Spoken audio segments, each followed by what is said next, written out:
Today on This Week in Space, it's our listener special where we talk about what you want to talk about because we love you, our audience. Stay with us. Podcasts you love. From people you trust. This is TWiT. This is This Week in Space, episode number 54, recorded on March 24th, 2023. Listener Questions Special. This episode of This Week in Space is brought to you by ACI Learning. If you love IT Pro, you'll love ACI Learning. ACI Learning offers fully customizable training for your team and formats for all types of learners across audit, cybersecurity, and IT. From entry-level training to putting people on the moon, ACI Learning has got you covered. Visit go.acilearning.com/twit to learn more. And by Bitwarden, get the password manager that offers a robust and cost-effective solution that drastically increases your chances of staying safe online.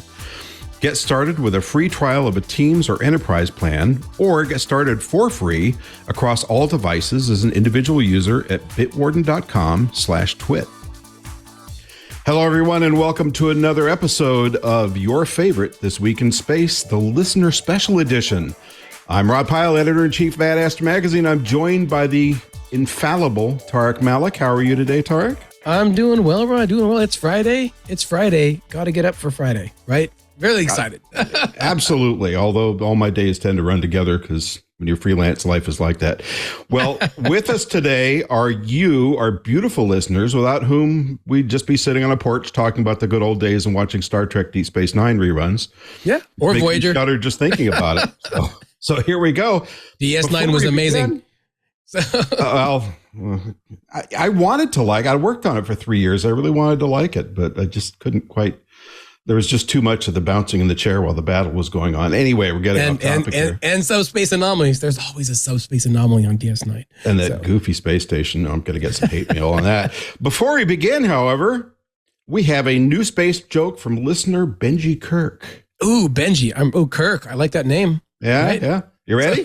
Yes, I'm ready. Lay it on me, Kirk. What's ET short for? What is ET short for? Because he has little legs.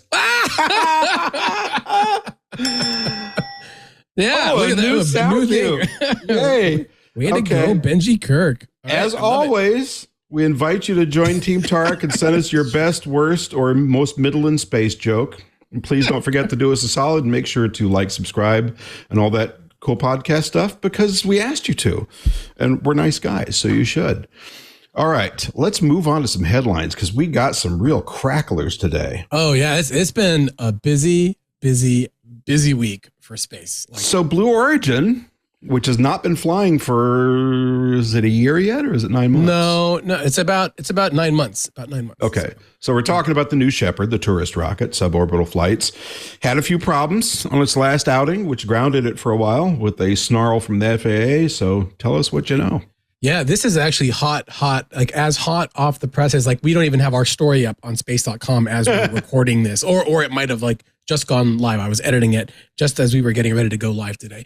But after about 6 months, pardon me, I miscounted earlier, about 6 months of silence, Blue Origin has come out and said they know what caused the failure of their New Shepard rocket back in September of 2022.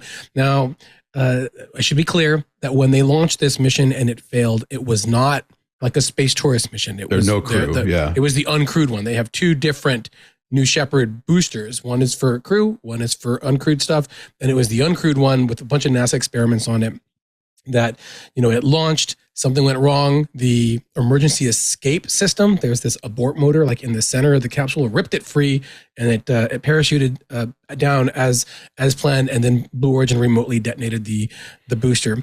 We never knew what went wrong. And Blue Origin went to Capitol Hill in a hearing and told House officials that they were going to be as transparent as possible. And then they told everyone absolutely bupkis about it.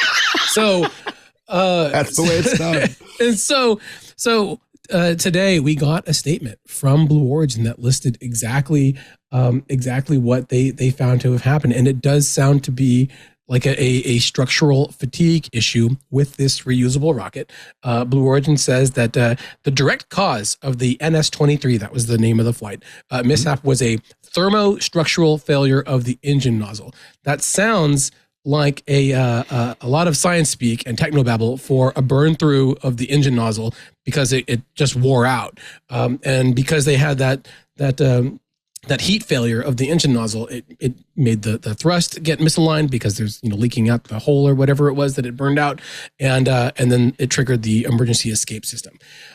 So they did get all the payloads back. It's really important. Their abort system worked, which means that if there were 7 people on it, right, that they would have been safe. If not, this is not the test you want, but it was still not a total loss that way. Exactly. Right? And we should be clear. Blue Origin has tested this system before. They did it before they even started launching their customer flights of the uncrewed mission, and so so they're taking it as a I guess I don't want to call it a win, but like a failure they can explain, and are able to make not just enhancements to the crew vehicle of they call them the tails of their tail 2, or I think it's number 2 right now, but then also kind of have their BE3 engine upgrades for additional flights.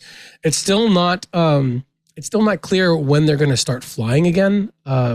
So we are waiting to find out when they're going to do that. They say that they expect to fly soon, and that flight will be a reflight of the payloads that went on this failed flight itself.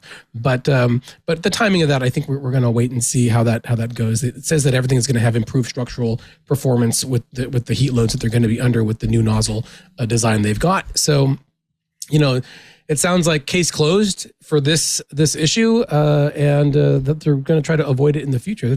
You don't want your nozzles wearing out on your reusable rocket so quickly after. I mean, I think they we're on 23. That's 20 plus flights of these vehicles. They were on a pretty good tear, but perhaps they're going to have a little more downtime between flights than we saw in the past. Well, and that's a really interesting point because, while you were talking, I was thinking, we haven't heard a lot about nozzle burn through in the last 45 or 48 years from NASA launches, but those go up once, except for the shuttles. Fortunately, the shuttle never had one.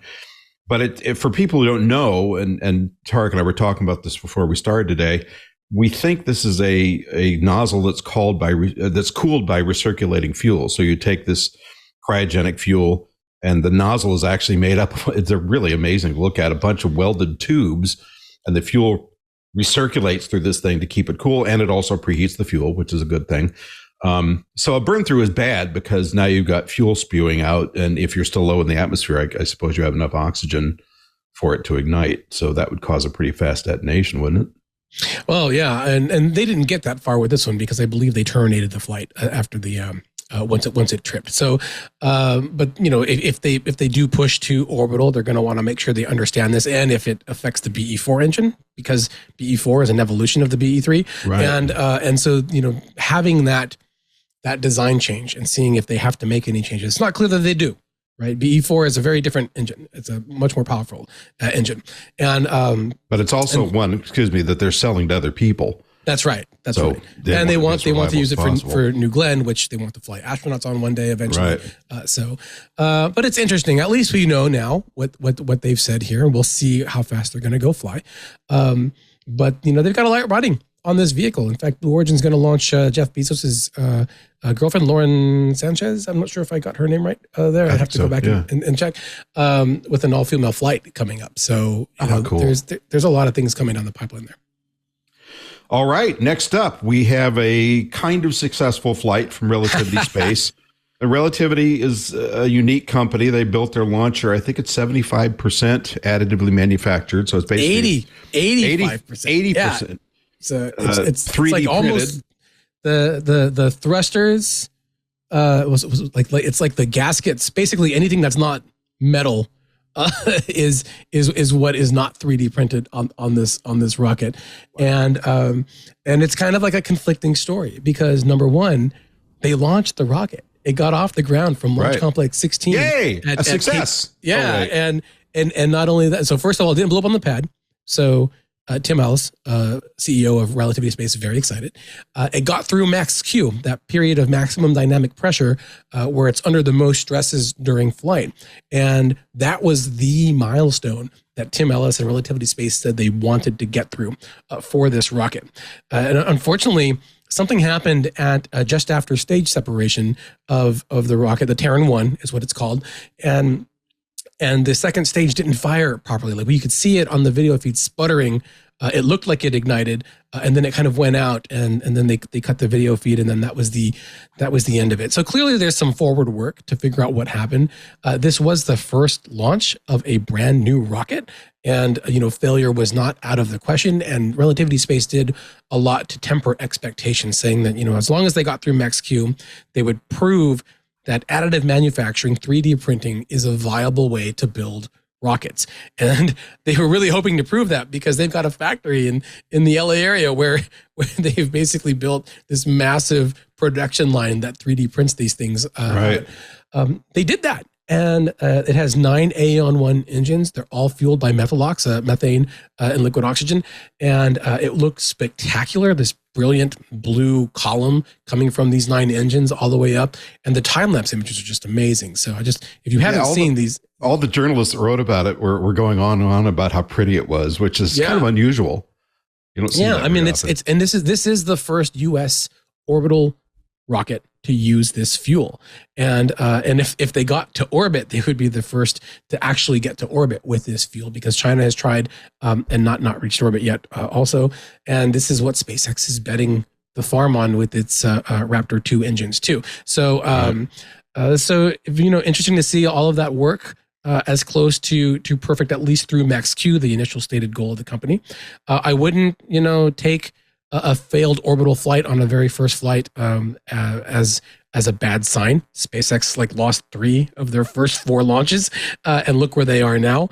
And so it's a very interesting story. It was hard for Relativity Space to get off the ground for this flight because of a lot of issues. Number one, there's glitches when checking the rocket. Then they had boats offshore. That happened again during the launch on March 23, and that was the second time in their countdown that it happened. And then they had weather problems too. So I think hats off to Relativity Space for getting off the ground for this one. Several other companies haven't even made it that high, and we'll see when the next one comes out, because they do plan to iterate. And they're building a fully reusable rocket that looks like a mini Starship called Terran R. And this was like the prototype to test that technology there. And that's the one everybody's really excited about, I think, right? Yeah, it looks really sleek. It really is like a miniature Starship. It looks almost so another science fiction inspired design. Yeah. And I should mention that our guest of a few weeks ago, Greg Autry, was involved in the founding of Relativity Space. He worked closely with the founders. Yeah. I forgot to mention that, but those 2 stories were also from space.com, because we're all following all this stuff right now. So, as is the next one, correct? Oh no, that's Live Science. This is from Live Science. Science. An alien mothership could be lurking in our solar system, watching us with tiny probes, maybe the size of potatoes or tomatoes or something. From Avi Loeb, who's not known to be conservative in his ideas. He was the gentleman. He's the chief of the astronomy department at Harvard, for God's sakes. But he was behind the thoughts about Oumuamua. Yep. And so tell us about his latest. Yeah, well, so this came out of Live Science. Basically, Avi Loeb, he's an astronomer at Harvard, like you mentioned. He's also working with Sean Kirkpatrick, who is the director of the Pentagon's All Domain Anomaly Resolution Office. It's the Pentagon's UFO office, and they basically have released a draft of what could be possible that's out there called Physical Constraints on Unidentified Aerial Phenomena. So it's not an official DoD document, but it was carried out in partnership with the Defense Department, and it hasn't been peer-reviewed. That's really important to mention too. But basically they say that of the things that could be possible, out there, as explanations for unidentified aerial phenomena, UAPs. There is this idea that there could be like an alien spaceship somewhere in our area dropping little tiny probes like drones to come and like buzz the planet or other planets like Mars, like where we have probes, and just to see and check us out, and not to land and abduct cows and do all the probing stuff that we talked about on a previous episode that I'm not going to get into, but just to kind of do a remote reconnaissance and whatnot. It is a really wild idea, and it's always fun to think about aliens and whatnot. But it's it is worth keeping in mind that it's a theory, and it's one to think about, but it's not one to really get worried about. You shouldn't be going out wondering about little ETs and their motherships and dropping drones in your backyard. That's I'd be more worried about drones from the neighbor's kids crashing over my car. But it's just a fun thing that I thought was worth talking about because it's Friday, and we could always use a little bit of fun to do that. Now it's going to be fun in games until we meet these aliens, and Avi Loeb tells us all that he told us so. But until then, we just thought it was fun to highlight. So. Well, and you got to admire the guy for taking these positions. I mean, when you're the chief of a department at a university like Harvard, which is kind of the original Ivy, right? To get ahead of the pack like this and say, look, I'm going to think large. I'm going to think some extreme things, perhaps for some of you, maybe not for him. But there's a lot of people that kind of crinkled their brow when this came out. I was working, I think, Oumuamua was 2015, right? The first, it's been a while. So I was working at Caltech then as a writer, and so we covered this obviously, and I worked with Avi a little bit, although it was just back and forth. 2017. Okay. Yeah. Then I guess we were writing about something else, but I found to be a very reasonable, sane guy. It's not like, because some people go out like, what is with this fella? And they've got a program, and I can't remember the name of it. Prometheus or something that they're doing at Harvard to try and do citizen group observations of UAPs / UFOs. And, it's very responsibly done. I mean, it's done in a cool scientific way and all that. But I didn't get too much into the dandelion seeds that he was talking about. But Loeb and Kirkpatrick were saying that, it would be like the idea is that they would drop these probes and they would have parachutes and slow down in the atmosphere and then like zoom around and do the thing. So it is very much like these seeds blowing in the wind kind of a concept, but it's pretty fun. They said that it would be it'd be like an easy way to explore Earth or whatnot from afar and not have to worry about things. And if someone should be thinking about this stuff so that we're not surprised when it actually happens. Well, right? That's true. It's kind of another aliens walk among us sort of story, but yeah. I wouldn't go and empty out your Costco of all of the Reese's Pieces yet, but or the toilet paper. Yeah, that's right. All right, next up, we have a 5-planet alignment, and I know you love these stories. I love astronomy, and if I ever sound kind of like I'm looking the other way, it's because where I live, I can only probably see 2 of them. Yeah. Because Los Angeles, it's like being in downtown Disney, looking up at the sky, and it's just this orange pall with these 2 little lights of Jupiter and maybe Saturn or Venus punching through. But it is an unusual thing, and it's something that people ought to check out.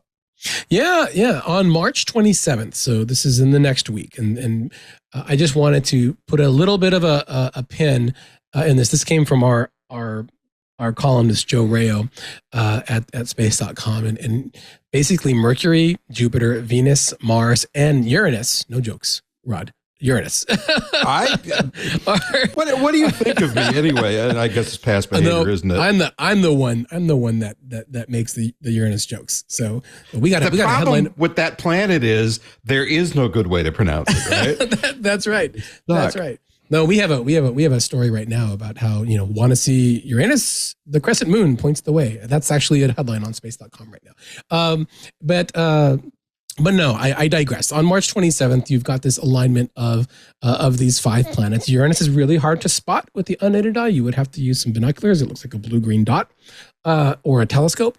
But it is something just to mark your hands, because it's not that often that they line up in a way that's so easy to find with your unaided eye. I mean, it happens every few months or so, and we just want to let people know that it's there. So. Jupiter is very, very bright. Venus is even brighter right after sunset. That's when you want to go. And Mercury is Mercury is pretty much visible just after sunset for a little bit before it goes below the horizon. And let's just say only in dark skies. I mean, only in dark skies. I mean, it's tiny. I've seen it from like Cape Canaveral, like city lights, but not a big city kind of thing. I would not be able to see it from my porch in New Jersey because I got a street light out in front of my house. And if you look up tonight and over the next few days, you'll see the moon with Venus right below it, the moon with Jupiter a little bit higher up. You'll see these planets slowly get closer and closer. And you can tell they're planets because they're really, really bright. They don't blink like the stars twinkling in the distance. And again, Uranus will be a lot harder to look for. So if you've been hearing about, rare 5-planet alignment, yada, yada, yada, that's what this is. It peaks on the 27th, but they're going to be all near each other for the end of the month. So want to just point that one out there. And, I get excited because I don't have a super expensive telescope. I don't have, the darkest of skies, but the sky is free. You don't got to pay anything to look up. Right. And so it's the easiest way to connect yourself with the solar system that we live in, with the universe that we live in. And so I always advocate for all this stuff. I can't wait for the summer when it's going to be nice and warm and to look outside. Well, and in a world where practically everything that we used to do either for free or for a single price is now by subscription only. And yes, I'm talking to you, Apple, and a few other companies, Adobe software. It's nice to be able to just go out and do something for free. All right. Last one.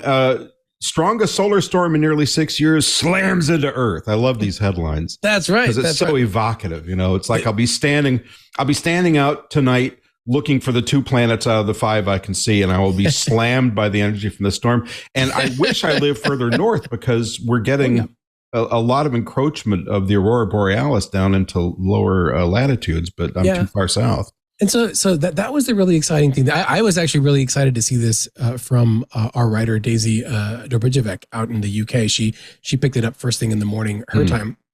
But it's on space.com, but other folks are writing about it too. Essentially, there was this solar flare, solar storm, and we knew that there was going to be some uptick in aurora behavior because of the particles reaching the Earth at the end of the week. Well, the Space Weather Prediction Center in the U.S. at NOAA, who watched this stuff, they said, it'll be like a G1, a G2, kind of like a geomagnetic storm. It's a scale that they use to say how powerful it's going to be. And G1 and G2 were like, okay, maybe you'll see auroras around like the upper edges of North Dakota, Montana, that kind of a thing. And they woke up today to find a G4 solar storm that's really, really strong. One of my writers, Brett Tingley, our editor, sent us a picture from North Carolina where they had purple auroras this morning. So, I mean, that's North Carolina. What latitude is that, do you suppose? Well, it's lower than New Jersey, I can tell you that. But I mean, it's the middle of the state, and we saw this just recently when there was a really big uptick. There were auroras in Death Valley in California, so that's lower than where you are, Rod. And so no, it's still higher. Oh, is it really? Yeah, it's a little north of me. Oh wow, that's all. Hey, you know what though? North Carolina. Let's see. It doesn't say which city, but it's 35.7 degrees, and I'm at Asheville. The picture we saw was from Asheville, North Carolina, and wow, maybe so then. Yeah, so this happened like overnight. It's kind of ebbing now. It reached this G4, but it was the strongest solar storm and geomagnetic storm in 6 years that we've seen, and everyone was really surprised by it. I mean, the aurora watchers were just floored by how amazing it was. And in fact, if you're ever looking to see auroras just like right now, follow Lights Over Lapland on Twitch, because they have a live stream all the time and you can just see what they're looking like in Lapland is in Sweden, I want to say. Finland? No, Norway, maybe. I don't hear. We're going to answer listener questions in a minute with our exacting knowledge. It's in Lapland, so they're amazing places. I'll look up the country afterward, and we can do a correction. But this is really exciting. Now there are some repercussions, because when this happens, there was a radio blackout over the sun-facing part of the Earth at the time that it was really sparking up. Rocket Lab, which launched a mission very, very early on today, had to delay their flight by a bit because they had to wait out a bit of that interference. That's fairly rare to see that, although you know, we've seen it, solar storms affect space missions in particular in the past. SpaceX lost a batch of Starlink satellites as an example last year. So it's not all rainbows and unicorns. You know, there are some things to worry about for this stuff, but for people that don't get the chance to see auroras that often, the particles interacting with the upper parts of Earth's atmosphere really kicked up a light show, and that we could see a little bit of amplified effects going into the weekend. So you want to bet that Lapland is in Finland for your Star Trek chair? I do not. Chicken. All right. You really want the chair? Maybe I'll just buy you a chair and send it to you. You know. All right. It'd probably be cheaper than me shipping it to you. Probably, yeah. Especially since you broke it already. Right? Oh, did I tell you another wheel fell off the other day? So it's got 2 broken wheels on it now. Your life is so complicated. All right. Well, we're going to take a break for just a moment here to hear a few words from our wonderful sponsor, ACI Learning. This episode of This Week in Space is brought to you by ACI Learning. You Know IT Pro brings you engaging and entertaining IT training, and now IT Pro is part of ACI Learning. Together, IT Pro and ACI Learning are expanding their production capabilities, bringing you the content and learning style you need at any stage in your development. Whether you want individual training for yourself or want to train your whole team, ACI Learning and IT Pro have got you covered. You can join more than 227,000 members of the IT Pro learning community with access to 6,800 hours of content with new content added daily. Get team training for CompTIA, Microsoft IT training, Cisco training, Linux training, Apple training, security, cloud, and more. One of the most widely recognized beginner certifications is the CompTIA A+. CompTIA courses from IT Pro and ACI Learning make it easy to level up your employees who have vested interests in cybersecurity. The most popular certifications offered by ACI Learning include CISSP, AWS, ISACA, and CCNA. Other in-demand tech skills and certification courses offered are Technical Support Specialist, Computer User Support Specialist, Information Security Analyst, and much more. You know, certifications show much more than just proving a skill set. They let your customers see that you're committed to keeping your organization up to date. And ACI Learning and IT Pro are with you every step of the way. With an IT Pro business plan, ACI Learning offers fully customizable training for your team. You can track your team's results, manage your seats, assign and unassigned team members, and access monthly usage reports. You can see metrics like logins, viewing time, tracks completed, and more. You can easily manage your teams. You can manage subsets of users or teams by providing them with customized assignments, monitoring progress, and reporting on usage of the platform. Assignments could be full courses and or individual episodes within courses. Get full access to advanced reporting. Get immediate insight into your team's viewing patterns and progress over any period of time with visual reports. You know, I work in instructional television for a long time, and I can tell you how tired I got of looking at 2 people sitting in front of a ficus tree and a green curtain talking about whatever program or software they're trying to train you on. And those were really dark days. IT Pro TV and ACI Learning have moved way past that. Their production values are top notch. Their presenters are engaging and entertaining, and it's really a pleasure to watch. I've checked out probably 10 of their programs, and they're just spectacular. So much better than what we were doing back then. So it's really worth your time to take a look. I think you'll enjoy it. Respected companies and government agencies around the globe have turned to IT Pro and ACI Learning year after year to help them maintain their competitive edge. Supporting organizations across audit, IT, and cybersecurity readiness, ACI Learning keeps you and your team at the top of your game. From entry-level training to putting people on the moon, ACI Learning has got you covered. Maintain your company's competitive edge with ACI Learning and visit go.acilearning.com/twit. That's go.acilearning.com/twit. And for those of you looking to start today with a standard or premium individual IT Pro membership, you could use the code TWIT30 to get 30% off. And we're back. All right, let's get to some listener questions, because they've been very patient with us. They're probably sitting at home saying, when are these guys going to start talking about what I asked? So from Norm Fazakis, we have a question, who's a frequent correspondent. So he sends us emails. You should too. And let me just read his question directly. He says, the history of the N1 rocket is pretty fascinating. The N1, of course, is the rocket that the Soviet Union, mega rocket that the Soviet Union tried to build and fly to beat the United States to a human landing on the moon. And he says, from what I've read, it was mostly kept secret till the fall of the Soviet Union, which is true. One of its failed launches caused an explosion that was second only to a nuclear weapon, which is true depending on how you measure things. So the question is, what's the deal with the N1? How can the N1 not work with 30 engines while Starship is using 33-ish? Why did the Soviets go with more engines instead of creating larger engines like the Saturn? So if I may weigh in and then... Oh, yeah. I was. This is all your ballywick. Avail ourselves of your extreme knowledge. So my understanding of the history of the N1 is the Soviet Union had a different way of doing things. They had competing design bureaus.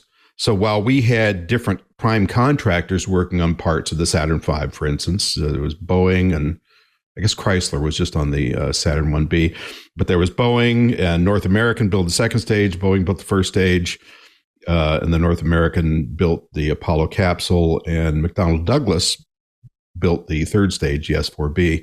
So, but they weren't competing. They competed for the contracts, but once they got them, they were working in concert with NASA, which made sure that they got along well enough to make the rocket work, and it all worked out pretty well. In the Soviet Union, there were competing design bureaus that didn't like each other very much, and of course, being a pure communist society at that point, at least as pure as they ever got, were all jostling for favor with the Politburo. And as a result of that, the design was a bit compromised. So the N1 was a massive Saturn V scale rocket that had, I think, 33 engines around the bottom. Was it 33 or 31? It was a lot. It was a lot. Small. Yeah. So it is like Starship. There's a lot of small engines, but this was back in the bad old days. So this would have been the early to mid 60s when they started working on this. They rushed the program. Now the Saturn V used 5 great big massive engines of 1.5 million pounds thrust each, roughly, with an engine nozzle that you could stick a pack of Cub Scouts in if you packed it tight enough. Not that I'd do that, of course. While the N1 was using a series of smaller engines, and they figured, well, look, we know how to build smaller engines. It's going to be a huge pull to try and scale up to these larger engines. And although I doubt they had much of the information of what was going on here, developing the F1 for the Saturn V was really, really tough, because it turns out rocket engines don't scale well. That's right. It had 30 NK-15 rocket engines. There we go. Yeah. So while we were blowing apart one F1 engine after the other because of acoustic instabilities and uneven combustion in the massive combustion chamber, they had a pretty good handle on these smaller engines. What they did not have a good handle on was computer technology. And if you're going to have 30 engines on a rocket, you kind of want them all to catch on fire at the same time. And when I say catch on fire, I mean coming out the nozzle, not burning out the sides, like a certain rocket we just talked about. So, and this was a country that was they were just getting off of vacuum tubes at this point. And we were well into, at least by the mid 60s, well into integrated circuits, at least in the space program and digital computing. And they were still struggling. So my understanding of this is that the engine controller did not synchronize well. They started asynchronously, and there may have been some component failures as well. Net result is 4 launches and all went kaboom at one point or another. I do remember there was a report to the Johnson administration, I think it was, from the CIA, showing these two side-by-side pictures. One was a picture of the launch complex before one of the launch tests, and the other was a picture of the launch complex after the launch test, and it was no more. And it also took out a number of their chief engineers because they were a little too close and not sufficiently protected. Yeah. I mean, it was a complex rocket, and I think by then Sergei Korolev had passed on. Is that right? Like, by the end of it, that was the other thing. Right? Because he was like the mastermind behind it, chief designer. And then and without that firm guidance, there was a lot of infighting that you were talking about earlier between those design peers and who was going to do what and who would get the accolades and who would get the project off the ground. Now, to answer the second question about Starship, I think Rod kind of hit it on the head, Norm, with the computer controllers. What we've seen over the evolution at SpaceX is a shift from one engine, the Falcon 1, to 9 engines, the Falcon 9, to now these clusters of 30 and 7 engines for Starship, and or 6 engines, pardon me, for Starship, and the super heavy booster, and they have been iterating with both their computer controlled and their engine design, so that there's a lot of overlap between how they worked on one vehicle versus how they work on the other, so they can test them and design over time. That's been working so far. Now, we can't really say that it's working for Starship yet because they haven't gotten one off the ground successfully. And Elon Musk has said that they do hope to get a Starship off the ground maybe in mid-April. So there's a lot of wait and see. Like, will it really work? They have done engine tests, firing up more and more and more of the engines at the same time. They didn't go from 0 or 9 to 33 overnight. They started out with like a few of them with like 9, then the 20, but they've already done more simultaneous engine firings in the history of the United States in terms of like the number of engines firing at the same time. They've already made history doing that. The signs are encouraging. I think you sound like a magic 8 ball. but looks encouraging. That's right. But until you have that full duration, full number of engines firing at the same time, I think that they're going to be holding their breath until they get to that. And it's not clear if they're going to do that kind of a static fire or not, because that's a lot of fuel to burn through for a test. They might just do it for a little bit, then gas it all the way up and try a first full duration, all of full up on the actual launch in mid-April, hopefully from Texas, which hopefully will be something to see. That's the world's most powerful rocket, if they can get it off the ground. Yeah, and a lot of their static firings are just a pulse. They're a few seconds to make sure the thing will kick off. All right. This one's from Robert Fitzgerald. I have a question in general about things said on the podcast about looking for life on other planets. It seems that whenever it's discussed, it almost always says we are looking for oxygen and water as a sign of potential life. I feel that is very Earth-centric. It's a point. Yeah. Why can't there be other atmospheres that would support a different type of life? Using our biologic principles, it makes sense, but evolution is an amazing thing. It struck me when you were talking about aliens in movies, almost always being somewhat humanoid. And I will add, just because of my years on Star Trek, not just humanoid, but 2 legs, 2 arms, 2 eyes, 2 nostrils, and pointy ears with flippers. Anyway, why do they even have to have our physiology? Is there any research behind this? And the answer is yes. Why don't you take this one first? Well, this is interesting because, it's a lot of, they say in the writing industry that you write what you know, right? and I think that when it comes to envisioning alien life, we have one example that we can compare it to. We, like humanity, right?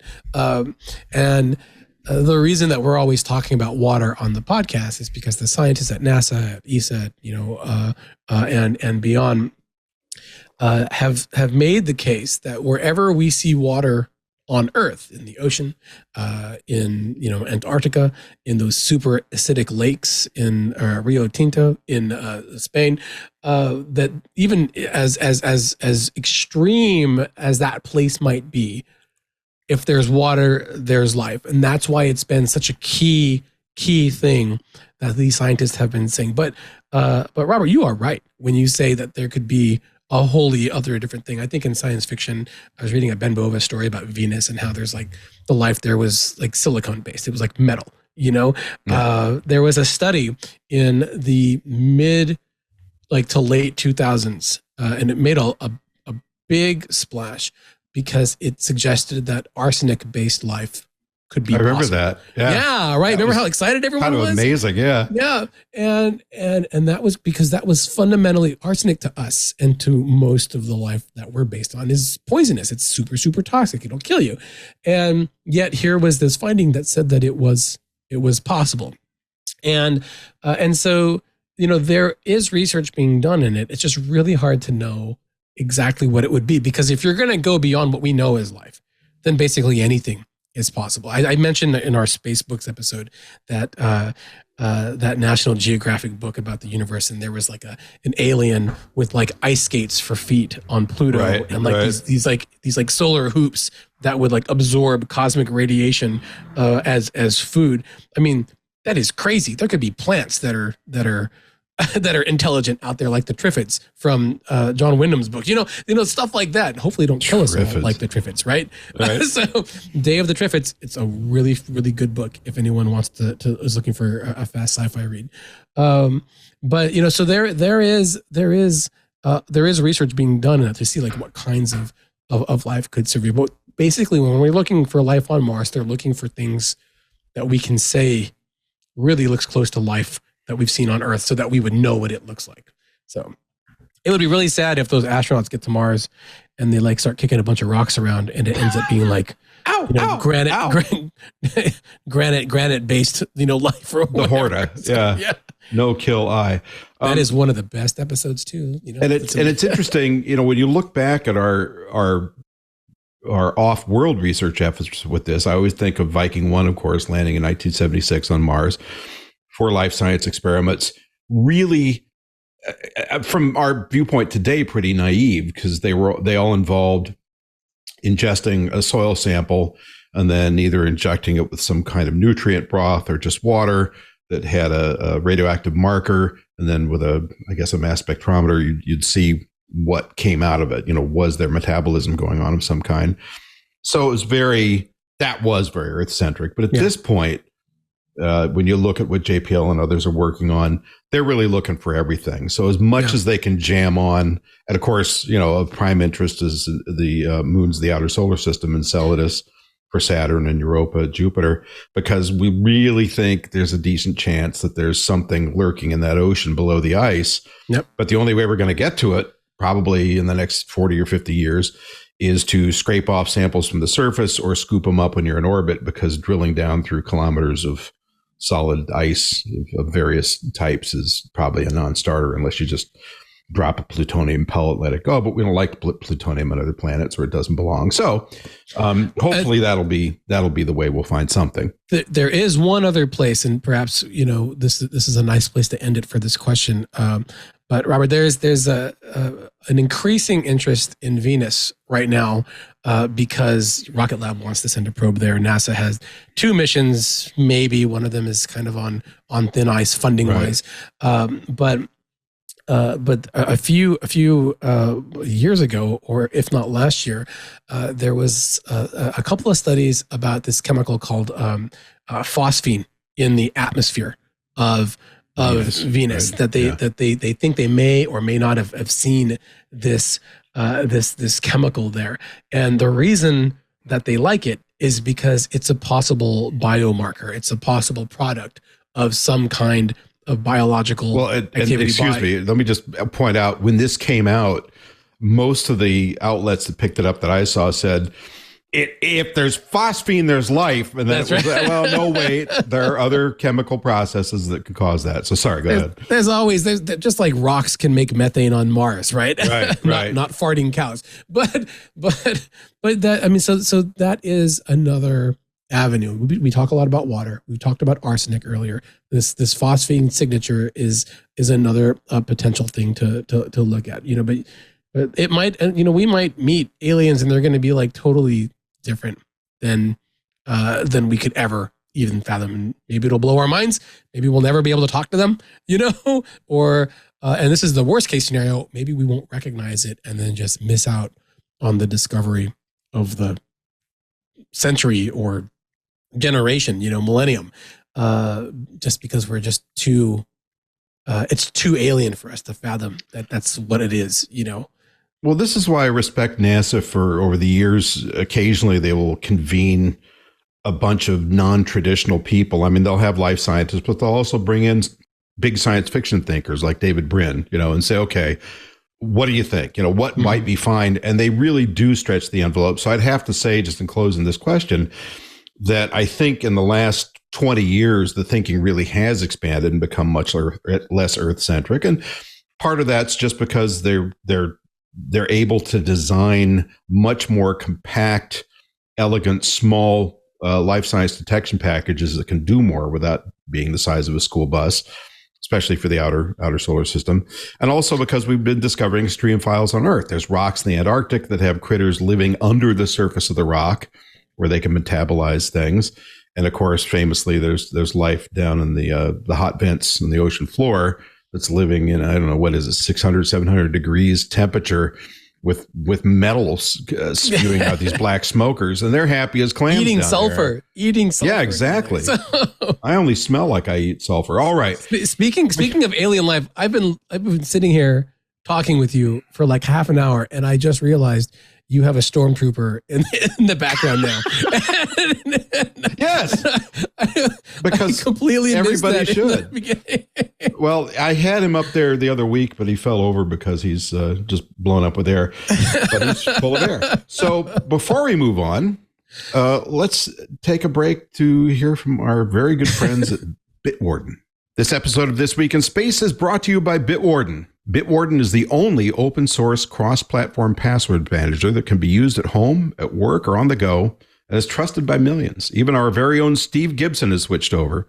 With Bitwarden, all of the data in your vault is end-to-end encrypted, not just your passwords. You can protect your data and privacy with Bitwarden by adding security to your passwords with strong, randomly generated passwords for each account. You can go further with the username generator and create unique usernames for each account, or even use any of the 5 integrated email alias services. Bitwarden has new features to announce in their latest February release, including significant updates to the key derivation function encryption. New Bitwarden accounts will use 600,000 KDF iterations for PBKDF2 as recommended by OWASP. Argon 2 ID is also an optional alternative for KDF for users seeking specialized protection. A stronger master password has a higher impact on security than KDF iterations, so you should have a long, strong, and unique master password for the best protection. Master password security checks. New users who create their accounts on mobile apps, browser extensions, and desktop apps can now check for known data breaches for their prospective master password via HIBP. Logging in with a device is now available for additional clients. Login requests can also be initiated from browser extensions, mobile apps, and desktop apps. Share private data securely with coworkers across departments or the entire company with fully customizable and adaptive plans. Bitwarden's Teams Organization option is $3 a month per user, while their Enterprise Organization plan is just $5 a month per user. And individuals can always use the basic free account for an unlimited number of passwords. You can upgrade anytime to a premium account for less than $1 a month, or bring the whole family organization option to give up to 6 users premium features for only $3.33 a month. At TWiT, we're fans of password managers. Bitwarden is the only open source cross-platform password manager that can be used at home, on the go, at work, and is trusted by millions of individuals, teams, and organizations worldwide. Get started with a free trial of a Teams or Enterprise plan, or get started for free across all devices as an individual user at bitwarden.com/twit. That's bitwarden.com/twit. I don't know why you think you should get the Star Trek chair when now you have a stormtrooper in your house, right? Excuse me, but somebody went through some effort to put some props in the background. I believe you got that chair for free.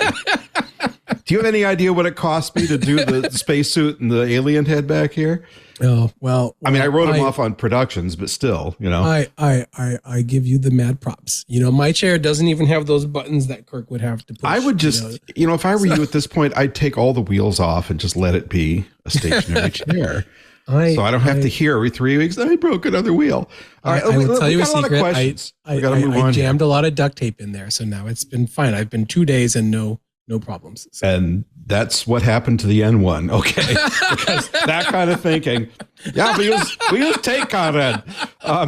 So we had a good question on the space shuttle from Norm Fazakis, which I managed to accidentally erase in the grid because I was poking around trying to answer a text.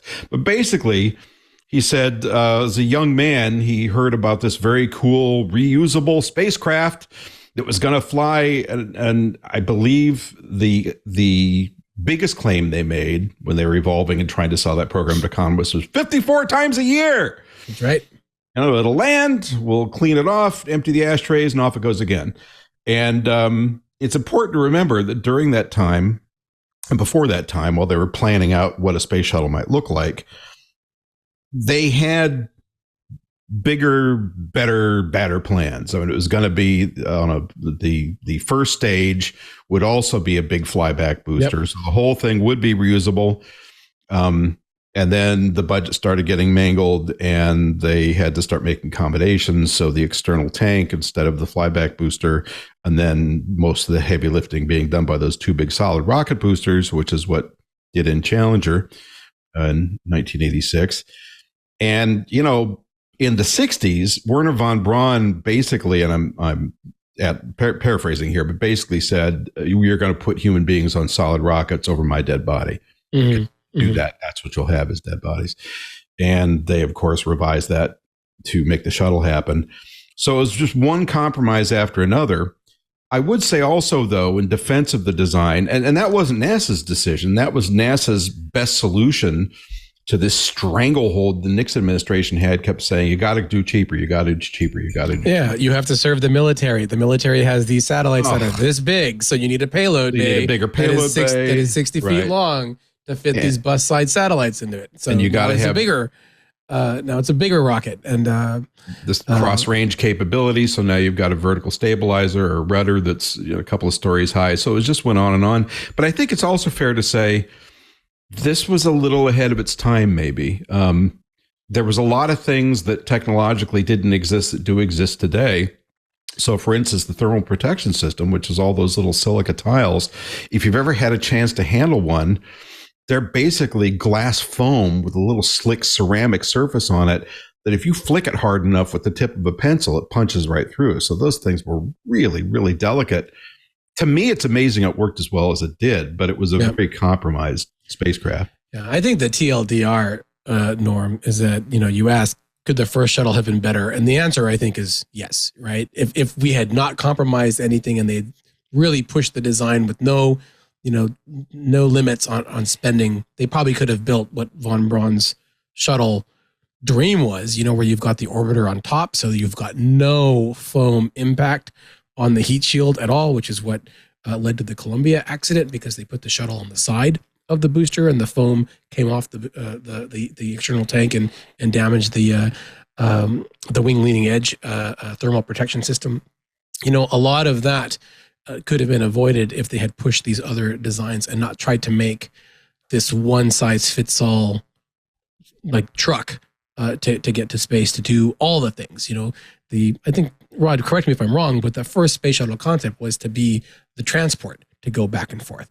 Right. Not the transport and then the hauler and also the fix-it shop and also this and that, which is what we ended up getting. And you are right. I remember the first time I saw an orbiter. I think it was I believe it was Discovery, because they were rolling it out from the orbiter processing facility to the vehicle assembly building. And I had, you grow up reading about how amazing the space shuttle is, and then here you are, you get to see one in particular, and they are so much larger, or they were so much larger than you could have ever think possible. And I remember finding it's like a paper slot and tab model of the space shuttle and the 747 carrier plane. And I had to tape it shut because my parents wouldn't let me glue it together. But I had that thing dangling over my bed for years before we moved. And thinking, okay, yeah, that's a 747. I know how big the space shuttle is now. And then you see it roll out, and it is just this monster of a thing that it just is hard to think launching. And so that was amazing to see, but it could have been smaller, if it was just going to fly astronauts, which we see with Dream Chaser. It's much, much smaller. And it should have more capability in terms of landing and cross range because it's a different kind of a flying vehicle. But it has a very singular purpose, and that's the key difference there. So, I think if you throw enough money at something, you're going to be able to get a better product. And they just drew a line and said they weren't going to do it anymore. So, and I think it's also worth mentioning, one of the big risks with the shuttle was landing, which every time it came back successfully, they pulled it off. But this thing came in at a 22-degree glide slope. If you've ever been in a plane doing a 22-degree glide slope, it's terrifying. It looks like you're going straight at the ground. And so it was coming in at a high rate of speed. And of course, it had no fly around capability because it had no power at that point except for the ohms thrusters, which wouldn't do anything in the atmosphere anyway. So you had to make that little narrow concrete strip at Kennedy Space Center. And man, you've seen the videos. I mean, I remember watching the beginning of The Dream is Alive in IMAX, and they're coming back. And when they're landing at Edwards, which they did a number of times, it's like Bob's your uncle. You got the desert as far as the eye can see. You got this flat pavement. But at Kennedy, they had this little narrow concrete. I mean, it's a big runway, but from up there, it looked like this little ribbon. And those guys come down as cool as ice. And there's a paint marker where they're supposed to hit with the landing gear. And they did almost every time. And it's another conversation, but at some point we ought to talk a little bit about the Soviet I want to be a space shuttle when I grow up, Buran, which looked exactly like ours with a few modifications. But to their credit, could fly robotically, did once with no crew, and also landed successfully and had apparently a fly around, try a second landing capability. So, but that we should probably put that off so we can get to one or two more questions here. I was at the shuttle landing facility just last summer. We were out there to meet the vice president during the Artemis II launch. Not and it was just drop names or anything. Just seeing the vice president Kamala Harris, just as one does. But no, I was really struck because you mentioned the landing, and my first landing was there, watching it come in, and it's totally different now. The mate-demate device has been gone for years. That's the big crane that they use to pick up the shuttle and put it on top of the 747 carrier plane. And the building, like the actual observation platform, which is a couple of stories with, media built-in desks and stuff, is gone. And it's just interesting to kind of see how that evolved. And it's almost like that wasn't there anymore. And so I was really happy to see Norm's question about it, because there was a lot of stuff that we don't have anymore that came out of that program that has informed a lot of the processes and a lot of the launch processes, a lot of the turnaround vehicle processing that we're seeing SpaceX use with their tiles and their heat shields. Right. We're seeing Sierra Space do with Dream Chaser and how they transport things that came out of that program. And it's worth remembering and keeping in mind. So. And for anybody that hasn't, if there is anybody in this audience, which I can't believe there is, but there might be somebody who hasn't seen a shuttle in person yet, try to get to a museum and see one of the, I guess there's 5 of them in total, because they've got the non-flying, the Enterprise. You've got Atlantis at the Kennedy Space Center. You've got Endeavour at the California Science Center. Right? In Los Angeles. You have the Enterprise here in New York, which is always fun to see. Which is the drop test version that didn't fly in space, right? And you have Discovery at the Smithsonian in Dulles. So. Well, and there's a one, I forget, is it called Intrepid at the Space Center Houston, which was the mate-demate test device that never actually left the ground. And that one is on top of one of the 2 740 carrier planes. Right. Yeah. And so I haven't actually been there to see that yet. But if you get, so the most recent one I've seen is in LA, and it's sitting in a big metal shed. and you walk underneath it and you look up at this vast expanse of little teeny black tiles. Some of them are like 2 by 3 inches. Each one's different. Each one was custom made for that spot on the orbiter. And you think, this is a lot bigger than I thought. And now they just started moving it. So they're moving it about maybe 1/16 of a mile across the museum. And they're going to put a building up around it, and it will be the only shuttle that's going to be displayed in launch configuration. Yeah. So it's going to be on an external tank and 2 SRBs, which they have procured both of. So that's going to be the only thing it's not going to do. I was just there. I asked the curators, and they said, "Please tell me you're going to have vapor coming off the sides of the external tank." I said, "Sorry, it's against regulations. We can't do it." Endeavour is going to be displayed in launch position.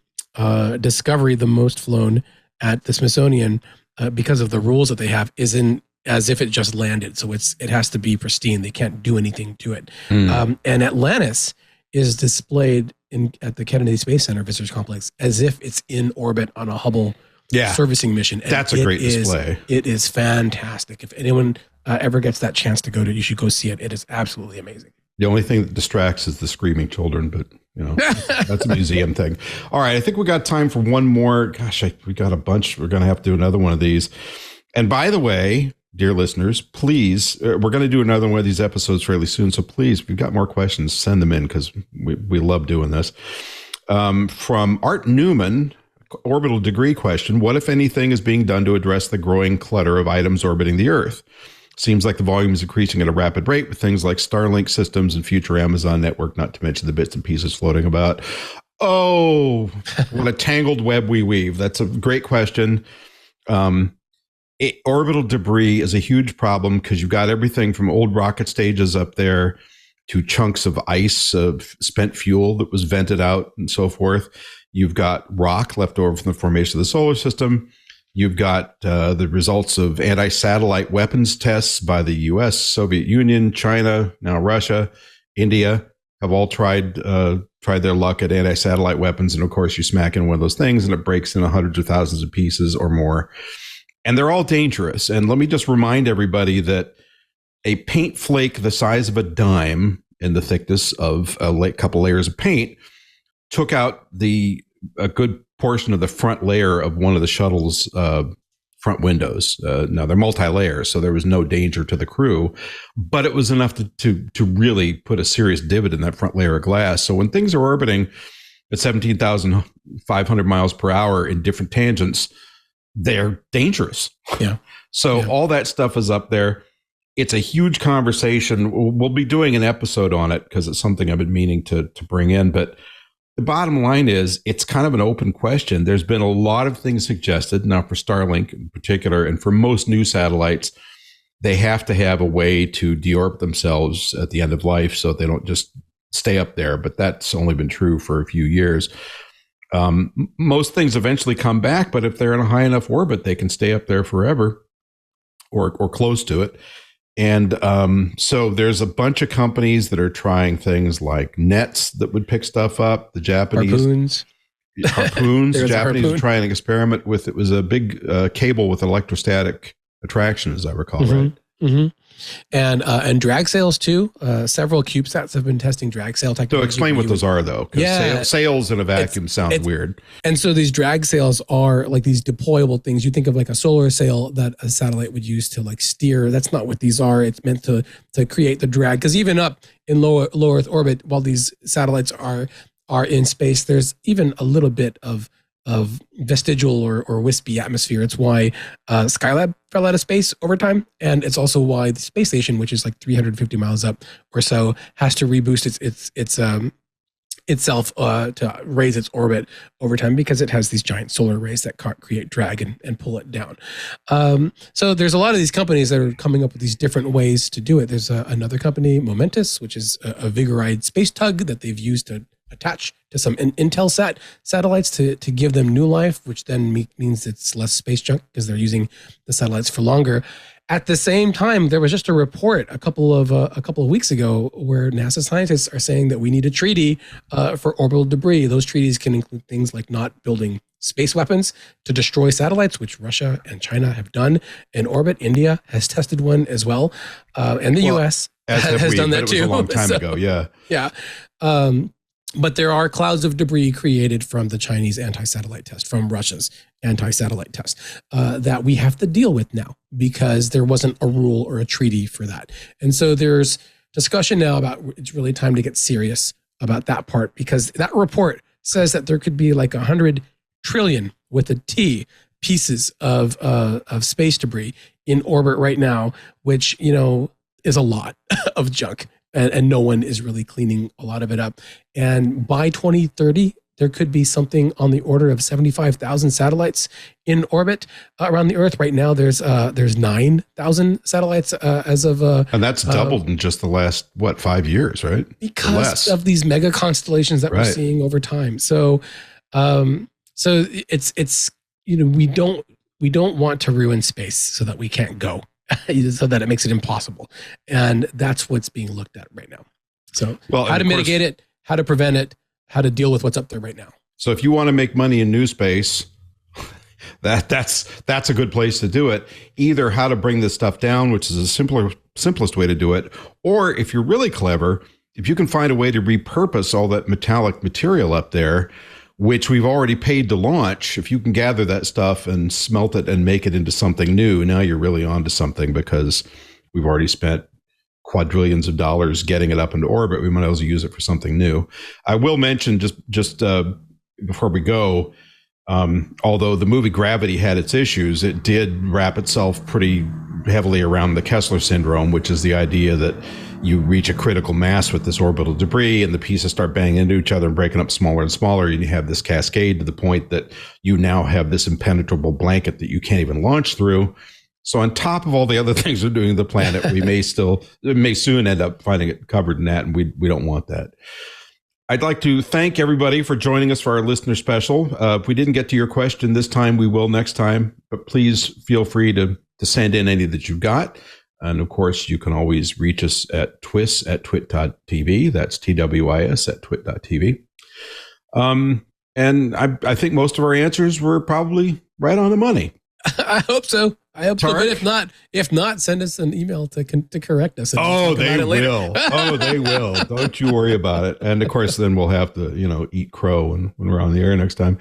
Where can we find you thinking up your next lame space joke, of which you've only done 2? Well, you can find me on the Twitter, as always, at Tariq J. Malik. And if you're in the Boston area, I'll be there this weekend looking at the newest space games at the PAX East conference. I'm taking my daughter there. We're going to go play some video games, and maybe that'll be a tax-deductible trip. Right, Rod? Because it's space games? I don't know. But I'm going to go have some fun. It's going to be great. And then get ready for the next week in space. And as you know, these junkets you get are always a sore spot. But I wish you well. I hope you have a good time. It's cool that you're taking your daughter. Not a junket, just for fun. I'm taking my daughter. We bought tickets. I bought tickets for that. So. Really? Yeah. You actually had to pay to go to the event? Yeah.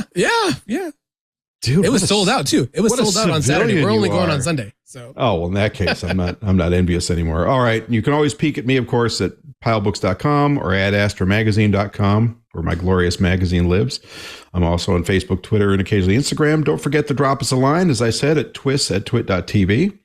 We welcome your comments, suggestions, and ideas, and we love hearing from you. And we answer each and every email studiously. And don't forget to check out space.com, whose website is in their name, and the National Space Society, my bunch, at nss.org. Both are good places to satisfy your spaceflight cravings.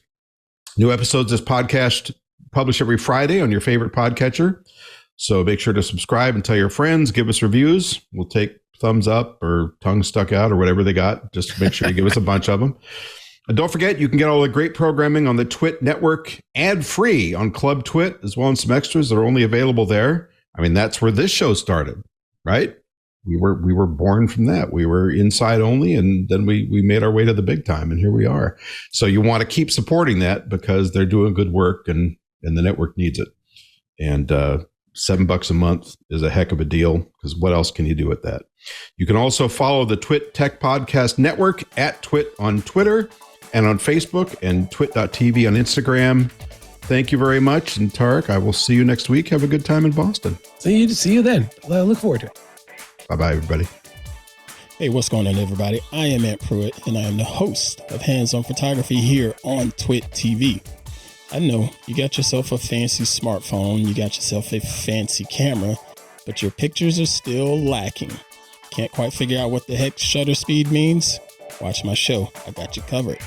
Want to know more about just the ISO and exposure triangle in general? Yeah, I got you covered.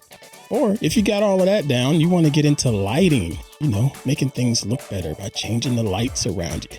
I got you covered on that too. So check us out each and every Thursday here on the network. Go to twit.tv/hop and subscribe today.